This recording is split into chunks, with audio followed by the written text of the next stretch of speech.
you're married, you both are married, you tell your wife. You don't buy a big boat and your wife doesn't know about it. And you hide it in storage. Right, and her sister and her were very close, and she was like, if she knew he bought this boat, I would know that he bought this boat. My wife knows what I buy for lunch. Right, literally. Exactly. Yeah. No, but that is a healthy relationship. That's kind of how it works. Except Amazon stuff, I hide those sometimes.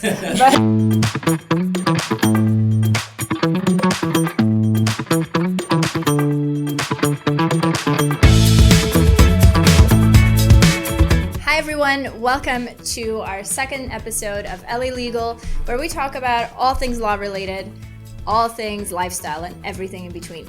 I'm Liana, your host, and I'm joined by Houman? And Gilland. Hi. So we muled over what topic to do for our second segment, and because we had an overwhelming demand for more notorious cases, we decided to do a part 2. This week we're going to be talking about Laci Peterson, Scott Peterson, of course, and Jodi Arias. What makes these cases so captivating and notorious? And then we can kind of get into the details, right? For me, and I want to hear your thoughts, for me, it's because usually there is a very charismatic individual, male or female, right? So for example, Scott Peterson, Jodi Arias, you know, these sort of seemingly girl next door, neighbor next door, and then you have a gruesome, heinous crime where you can't even imagine how it's possible. So what are your thoughts? What is it that makes these cases so captivating? I think with Jodi Arias, it's definitely the sort of femme fatale kind of like trope. I think people are really fascinated by a young, attractive woman committing a murder, especially when there are a lot of elements to the case that are sexual in nature. I think that people kind of want to watch, you know, this like real life version of what they see in movies of like someone just totally seducing this innocent man and like, you know, ruining his life with her feminine wiles or whatever. So I think that a lot of times those cases get a lot of attention. I think that they also get a lot of harsh judgment, I think. And with Scott Peterson, obviously, you know, Laci was pregnant. They had this seemingly wonderful marriage. They were a really young couple. And she was very far along. Like, I think she was like 8. I don't want to misspeak, but yeah, I mean, she was very far along. So I think that's a big reason. And, you know, that was before like the Chris Watts. That's the first kind of like family annihilation that I remember watching. I remember watching coverage of Scott Peterson when I was really little, like 12. Right. And I think it's one of those cases that none of us, along with OJ, that none of us will ever forget. He was recently in the news, so we'll talk about all of that. But I want to hear your thoughts. Again, what is it that makes these kinds of cases so captivating? We keep talking about it. We keep re-examining them. We get glued to our television sets, you know, when the trial is actually happening, and everyone wants to talk about it. So what are your thoughts? I think it's a combination of what you and Gilland were talking about, right? But first and foremost, Americans love drama. We love crime and drama. This is, I mean, whether it's on Netflix or on TV shows, we just want to watch that stuff, right? And what you guys kind of alluded to, in both of these cases were, there were always plot twists, right? It wasn't straightforward, it wasn't clear cut, and you had these innocent people who were obviously murdered, right? The victims. And then you had this, in both cases, Scott and Jodi, people that appeared to be innocent. They had this image of a happy marriage or a happy relationship. And also we were in a kind of a time where the media was paying more attention. Facebook was coming around, MySpace was coming around, the social media was there, right? So much more attention was being given to cases like this. I agree with you. And so let's talk a little bit about image. I'll talk about the facts, just for those of you who maybe don't know who Jodi Arias or Scott Peterson are. Let's start with Jodi Arias. She was early 20s. She met her then boyfriend, who she ultimately killed. They had a very interesting relationship because he was a very devout Mormon, and she lived in California, he lived in Arizona, and they had almost like a secret rendezvous. So a lot of his friends didn't really know about her. They did know that she was a little crazy. She stalked him. I mean, ultimately when they broke up, she moved from California down the street from him to Arizona, and then she packed her things, moved back to California, and seemingly that was it. Until she came back, and she shows up at his home, and she they engage in, again, I'm going to call it like a sexual rendezvous, very raunchy S&M type stuff. She takes a ton of photographs, and then she pulls out a gun, shoots him in the forehead, shoots him in the chest where she gets his heart. She stabs him numerous times and almost decapitates him. So she slices his throat from ear to ear. Okay. That to me is, I mean, if you're trying to kill somebody, you Stabs shoot him them 27 to 29 times. Yeah, I thought it was 19, 20. Yeah. Yeah. So, I mean, she is out for blood. Okay. And she leaves and goes back to her new boyfriend's home and acts like nothing happened, right? And so it's this image where she is now acting like she's living her normal life. She hangs out with her boyfriend. She tells him that the cuts on her hands, because keep in mind that a lot of times when an individual is stabbing or engaging in something like that, they end up with deep cuts on their hands as well.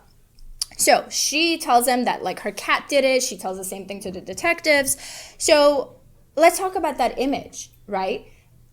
She lives her life. And for me, it's like, okay, maybe I don't have screws loose, so I don't know what that's like. But these people seemingly have that switch where they can commit this act and then continue on with their lives until they kind of crack under the pressure ultimately. What are your thoughts? I wouldn't know till Right? something like that happens. I wouldn't. I mean, obviously, I think all of us want, once we learn, or like, how would you just turn it on and off, right? How would you go from a seemingly normal life to do something like this, right? I don't know the answer to that. I just think some people just probably have it hidden, it's dormant. Right. And once something gets triggered, that comes to life. Yeah, they see red and then they just move on with their lives. Yeah. So that's, again, that is a common theme in my opinion, because a lot of these crimes really, ultimately, they become a person of interest because after a certain point, they do something that is like, or they behave themselves in a way that shouldn't really be, you know, quite, like somebody in their position would not react that way. What are your thoughts? Ultimately, a big part of the downfall for both Jodi Arias and Scott Peterson was their crafting of this image. So Jodi Arias testified for 18 days. And most of the jurors, you know, remarked that she should not have testified for 18 days. She was a bad witness. And she clung so much to this narrative of her being a victim and, you know, sort of this image of innocence. And she did a lot of interviews because I think she was very confident in maybe her innocence, maybe her ability to convince people that she's innocent. The defense had multiple experts testify as to her mental health. Some of them said she had an anxiety disorder. I think maybe the prosecution expert also said maybe she had borderline personality disorder. And I think that sometimes when people do this stuff, they truly believe what they're saying. So she could go about her life because, you know, maybe as soon as it happens, the only way that you can cope with that kind of situation, like having committed it or unless you're a sociopath, is to sort of disassociate from what has happened and internalize it in a different way. And then Scott Peterson was seeing Amber Frey famously, and we'll get to him. Yes, but his image, because he told her that his wife had died 2 weeks before she was killed. And so putting forth that image of like a grieving widower to Amber Frey also ended up kind of being the nail in his coffin. Okay, let's talk about her defense a little bit. Initially, Jodi Arias said that she wasn't there. So there's footage of her initial interrogation, and she says, I don't know what you guys are talking about. You know, the detectives are saying, well, look, we have a palm print on the wall, and we have all these photographs that she threw away. So she threw away the camera into the washing machine, thinking that she can wipe it out. Obviously, they were able to recover. So they have footage placing her at the scene of the crime at the time of the murder. So she says, absolutely not. That's not me. You guys got it wrong. Then some time goes by and she changes her story and says, well, really, somebody else was there. We were both scared for our lives. Okay, so that's story number 2. Story number 3, now this comes up at trial, is that she killed him in self-defense. Okay, so what are your thoughts? So put yourself in the place of a juror, right? Because all of these things come up. So now you have somebody who's potentially likable. She's very convincing. I've watched her interviews myself, and she comes off very well spoken. You know, she's cute. You know, what are your thoughts when you hear initially somebody changing their story multiple times and in such various different ways, right? It's not like a little bit of a twist. It's a completely different story each time. You know, the attorney in me has to say this. I'm going to say this all the time. This is what we advise people, to talk to an attorney and shut the hell up before they start talking, right? Because you don't know what you're going to say. You don't know how you're going to act under pressure. And people are pathological liars, a lot of them, a lot of those people, and have the tendency to lie. First and foremost, that's the issue, right? And I don't think that worked in her favor. She was very confident that it was going to work in her favor, but the changing of the stories, the jury didn't buy it. What's even worse is, I agree with Houman so much that, you know, once you start talking, you're kind of bound to these things that you say, and you might start talking thinking that your story that you're making up is going to help you better than the truth. Let's just say, which I don't believe necessarily, but let's, for sake of argument, say that she did kill him in self-defense. Now, because she's made up these two other stories, even if that is true, they don't believe you. So, you know, when people start talking, they don't know what the right thing to say is, and it could be that the truth is the best thing to say, but once you start telling stories, you can't unring the bell. Right, and I think what's interesting is that after he was killed, and this is again something that came up in her initial interrogation, she left and she didn't call anybody. So if we were to take her initial, forget the first story that she wasn't there. We all know she was. There's insane amount of evidence placing her there. Let's take the second story of an intruder. Intruder comes in, it's a man and a woman masked. She doesn't know who they are. They kill her boyfriend. They put a gun to her head. She manages to escape. Okay, so let's just take that story. Would you not leave and call 911 and say my boyfriend or my friend, whatever their relationship was at that point, is dying? Somebody go over there. Somebody had a gun to my head, right? I think that to me was the turning point, right? Of, okay, there's something not right here. Would you agree? Yeah, well, not only she didn't do that, she called him and left voicemails on his phone knowing that he's dead. Right, exactly. So yeah, and that's kind of that alibi, right? So she goes to the boyfriend, to the current boyfriend's house. She calls somebody who she knows is likely dead at this point if he wasn't when she left. She leaves them voicemails, and so it's very premeditated.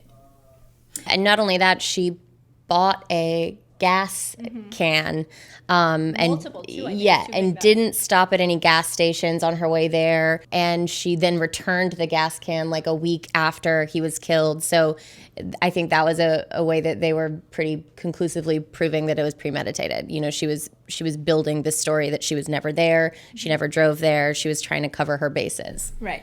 And in my opinion, I think one of the other very incriminating pieces of evidence was that there was a break-in at her grandparents' house 2 weeks before, and the only thing stolen was the same gun that was, even though it was never recovered, but that was the gun that shot the fatal bullets. Okay, so again, all roads lead to her.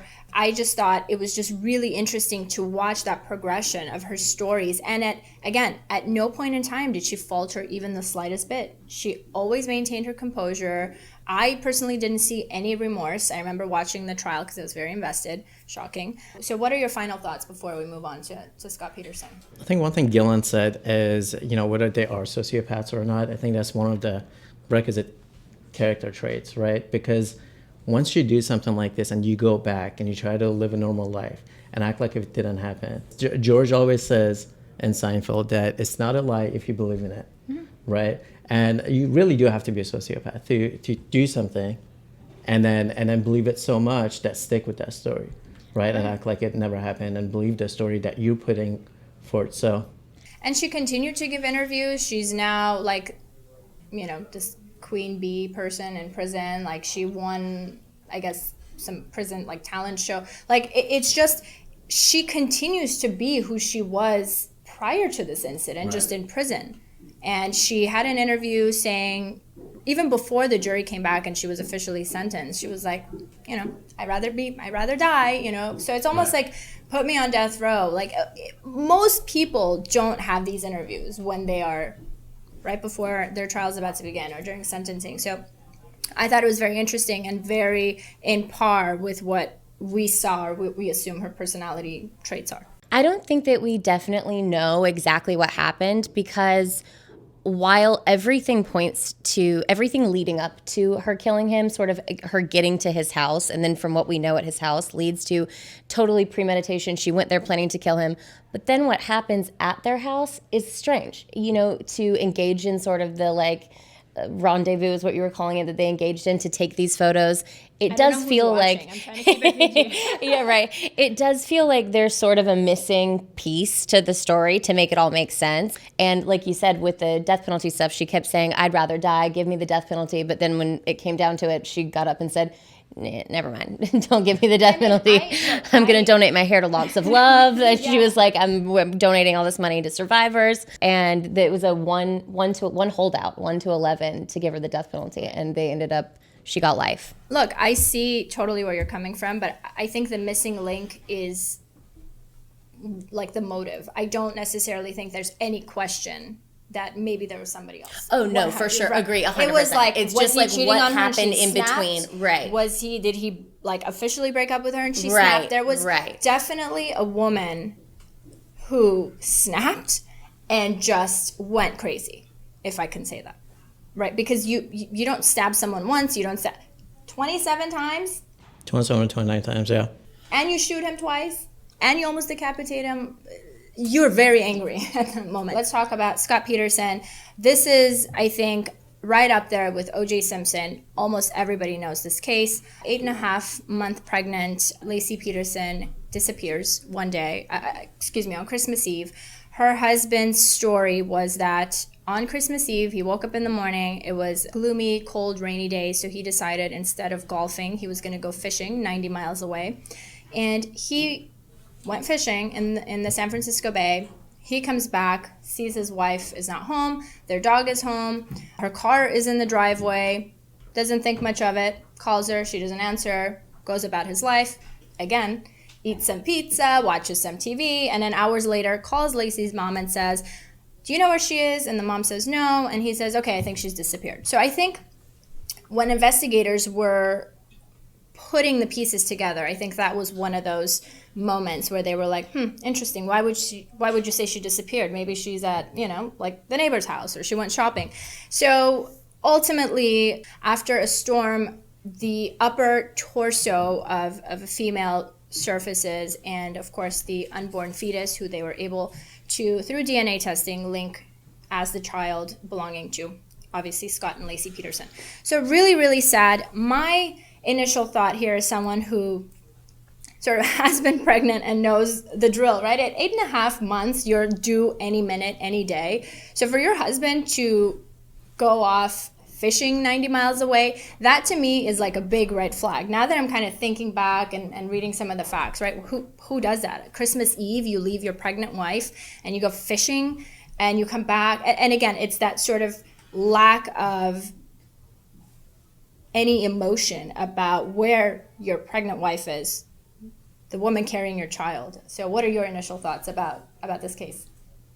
Yeah, I think he told people that he was going to go golf the next day. And I think he told some people that she was supposed to be cleaning the house, mopping, she was going to walk the dog, and that he decided to go fishing instead. I don't know to what extent. It's not, I agree when people say, his situation is distinguishable from Jodi, right? Because Jodi had to drive a ton of miles down. She kind of planned this. In his case, the question for me has always been, did his wife catch him? Because he was supposed to be hanging out with that other girl, the massage therapist, I think, right? Where he told her, this is the first Christmas without my wife, and that he was a widower. And I don't know, maybe she caught him and then something happened, and that started it. I don't know. And I think that's the question for the family too, right? That's something that nobody will ever know. What happened? What led him to do what he did? Because ultimately, again, for those of you who don't know, her body, so he had made anchors and he dumped her body in the San Francisco Bay, and as I mentioned, it ultimately resurfaced. So again, it's that premeditation, right? But we don't know what happened in that house. So what were your initial thoughts or are currently? I know that at some point, either in the trial or to the press, her family indicated that Scott had been having affairs, that Amber was not his first or only, and that Laci was aware of some of them, or to some extent of some of them.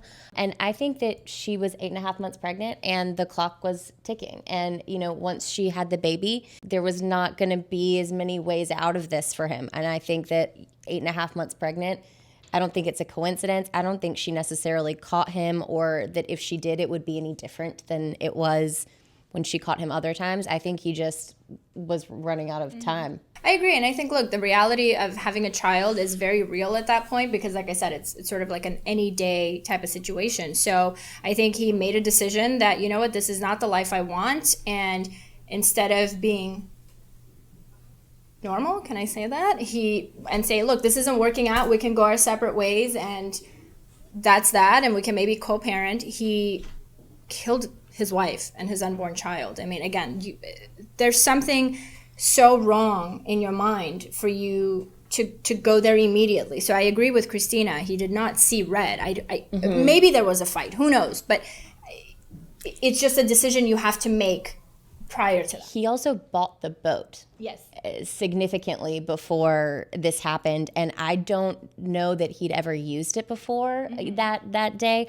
I remember we read in law school in evidence, we had a case that was Laci Peterson's case, because her sister wanted to testify about the fact that Laci hadn't ever mentioned that Scott bought a boat, to go towards his state of mind as to, like, you buy a big boat, you're married, you both are married, you tell your wife. You don't buy a big boat and your wife doesn't know about it. You hide it in storage. Right, and her sister and her were very close, and she was like, if she knew he bought this boat, I would know that he bought this boat. My wife knows what I buy for lunch. Right, literally. exactly. Yeah. No, but that is a healthy relationship. That's kind of how it works. Except Amazon stuff, I hide those sometimes. but no, back to the point. Her mom gave an interview to, I believe it was Diane Sawyer. I could be wrong, but she said when news of the boat came out, we said, "Hey Scott, when did you buy this boat?" And he played it off as if it was a surprise gift for his father-in-law, so Laci's dad. And so they never even got an answer as to when he bought the boat. It was just like, oh, it was a surprise.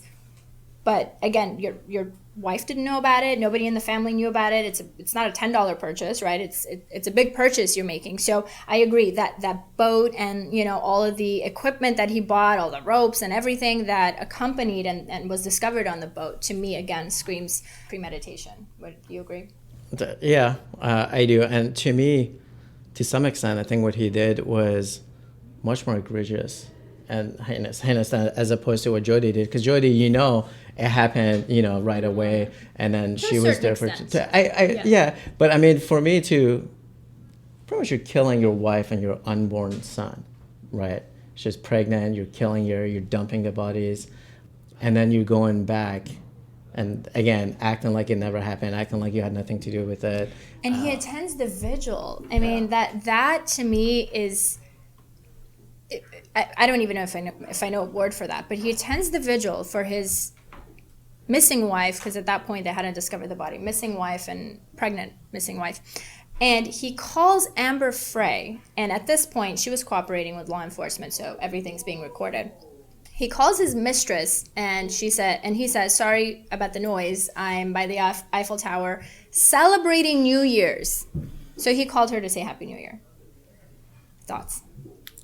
It's baffling. At your wife's vigil. So have you seen Gone Girl? Yes. So that's what inspired the scene in Gone Girl where Ben Affleck is at that vigil. I just had to bring that up because you mentioned it.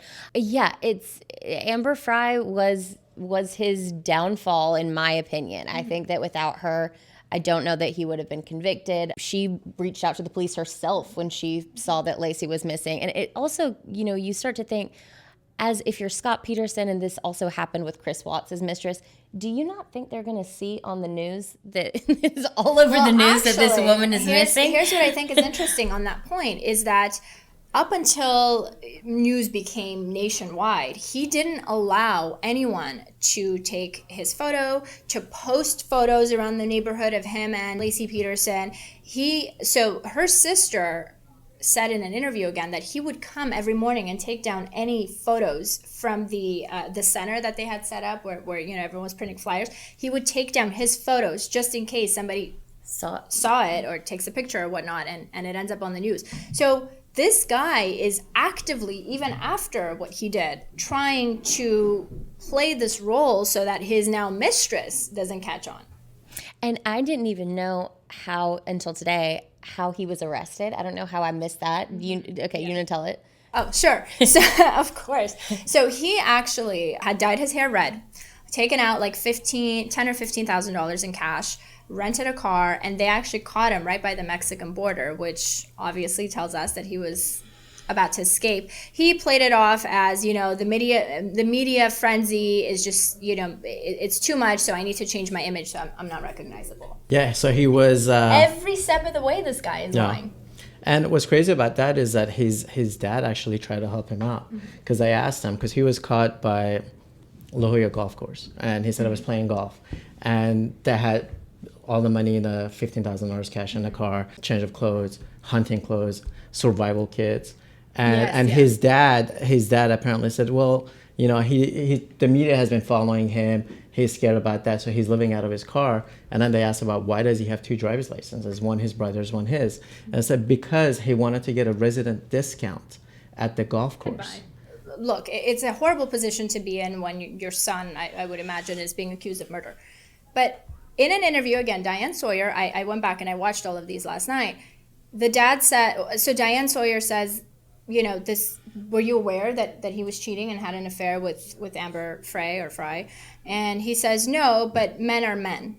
And Diane Sawyer says, but she's 8.5 months pregnant. And she's like, yeah, but even more so. So it's kind of like there's a reason for it. So it's almost like his parents are disgusting. Yes, but they're also kind of like, I get it, it's their kid, but they're trying to cover what really happened a little bit. Right. I mean, to me, I didn't know that until I watched it, like I said, last night. And I was like, wait, what? And I went back and I rewatched it. I'm like, he did not just say that. And it's despicable, disgusting behavior. And so I'm not surprised that his parents his family, his brother who gave him the ID, tried to help him escape the country. So what did you want to say about the arrest? Just that. I just didn't know about that. I had no idea, and to me, even if you can kind of understand why someone would dye their hair, if you're like the most hated man in America, if you're the most watched, whatever, you can see why you would want to maybe be able to go to Walgreens and pick up shaving cream without people stalking you. You could see why he wouldn't want to be in his home because there probably was